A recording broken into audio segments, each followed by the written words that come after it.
Hey folks, what's going on? It's me again, CJ. Most of us had a childhood, and apparently so did I. Personally, I don't believe in that fact, but there are many memories that seem to support this thesis. And I thought, what better way to test your credibility than to bring you guys into the process? So, without further ado, today, let's take a deep dive into my childhood. So, the first thing I remember are the Warrior Cats books. I think they're just called Warriors in the English-speaking countries. But I'm pretty sure they're real. I'm pretty sure they're a real memory because I love to read, and I do still have a few of them standing back there in the shelf. So there's a high chance of them being real. Of course, you'll be the judges in the end. These are the facts. The books are there, over there, not over there, over there. I can't point while I'm looking into the camera, I'm sorry. They're over there. I do remember reading them. I do enjoy reading a lot. So real or fake, you decide. Put your answers in the comments down below. This next one, this has to be real. This is 100% a fact about my childhood. The game Dragon Quest IX is still back there. The original copy I have, there's no way this is not real. I've never finished it for some reason, but I do remember the hours I spent grinding just to get the next best equipment in each town. And I also distinctively remember... Okay, I mostly just remember it grinding, to be honest. Maybe I'm gonna finish it in a future video. We'll see about that. Now, I'll be completely honest, I have no idea where this next thing, this next memory came from. It was buried way down in my mind, but apparently it exists, and this memory is Bakugan. If you don't know what Bakugan is, I don't blame you. To me, it was the shit for a while. Bakugan were amazing, and I have no idea where they vanished. Apparently there is some sort of Bakugan community on YouTube where they kind of review the new stuff, and apparently there's still stuff going. I haven't heard this name since maybe 2013, but what I do remember is playing a Bakugan game on my DS where you had like free movement and like different characters. It was kind of like a fighting game in an open area environment. And one thing you have to know about the Bakugan franchise and the Bakugan fans, people, Bakuganers, there's one Bakugan that all of them hate because it's terrifying as fuck. It's this one, and I'm just gonna play a clip of how it opens up. It's a T-posing clown. There is a T-posing clown Bakugan. That is terrifying. What the fuck is going on over there? And I distinctively remember playing this weird Bakugan game on my 3D on my DS. I don't even know what it's called anymore, but I played it.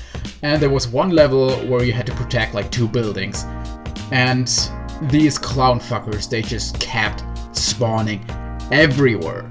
And it wouldn't have been so difficult hadn't my R button broken, because the R button was used to focus on the different kinds of enemies. So basically what you had to do for this is go around the town, protect the buildings whenever they were attacked, focus on the enemy that was attacking, and everything was nice and dandy. But if you couldn't focus on them and you had to defeat every single enemy before you could get to the one that was currently hurting the building, it was a little bit stressful.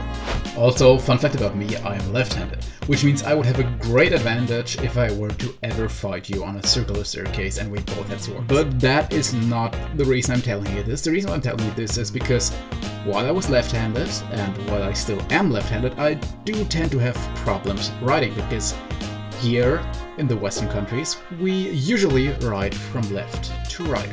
Which means while I'm doing this, my hand just kind of smears over everything I'm trying to write, which is not very poggers, so I had to figure out a different method of writing, and there were many tips and tricks on how you should write if you're left-handed. Some people said you should like write from the upside down, which is like, you cannot write like this. Like, imagine you're having a paper and instead of just like writing like this, you have to write like this.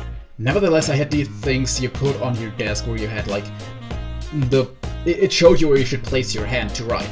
I never did it, but they existed. I started somewhat writing like from down below. I also tried that, but it didn't work out, so I'm just kind of writing like a normal fucking person. But it is time to go deeper. What I'm going to tell you about next is Yu-Gi-Oh! And I know many of you are gonna say, oh yeah, Yu-Gi-Oh! I know Yu-Gi-Oh! I've been playing Yu-Gi-Oh! Since middle school. No, you haven't. No, you haven't. What I'm talking about is Yu-Gi-Oh! Season 0. Now, many of you are not gonna know what that is. If you do know what that is, you're a very interesting person. But Yu-Gi-Oh! Season 0 is basically a manga which started before Yu-Gi-Oh! Even was a thing. It was like the same author, kind of like a beta phase of Yu-Gi-Oh! If you see it like that. It was not centered about the card game at all. The whole being possessed by an ancient Egyptian pharaoh was a thing, but it was not for kids. People being burned alive, people losing their eyesight, whatever that was, Yu-Gi-Oh! Season 0 was wild. And I faintly remember reading it somewhere, I don't even recall where, but I've read it. And if you haven't yet and you're into that kind of stuff, I would highly recommend it because it is pretty fucking awesome. And the other one is a game called Bits or LEDs. LEDs? Oh my god, I just realized that pun, what the fuck? The reason why I just flipped my shit is because LEDs or Bits was all about these little fucking creatures that kind of were the whole fucking power source of this world. And you could kind of catch them and load up your devices. Well, not like your phone, you can just plug in your phone and then load it, but you could, you had like this catcher and you could load it with different bits, LEDs, whatever they were called. And also there was like time travel involved, I think. Not entirely sure about that part. And I haven't thought of this game in like 12 years? But apparently it's something that still exists in my mind. Might have just been a fever dream because I wasn't able to find a copy of this game. I found like ROM hacks and stuff like that, but I don't even like know where my original copy is. I have no idea how I got the original copy. I don't even know what they were called because like they were called two different things in like Western release and Eastern release. And I thought I remembered them by the name of the Eastern release, but the game was very obviously in my native language, which is German.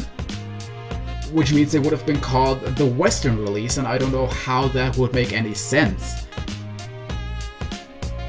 Anyway, before I completely lose my mind here, make sure to like, subscribe, and share this video. And with that, I'm gonna leave you all. I'm gonna go sit in silence and contemplate what else is stacked away in the back reaches of my mind. Have a nice evening, day, or night, wherever you are, and see you all tomorrow.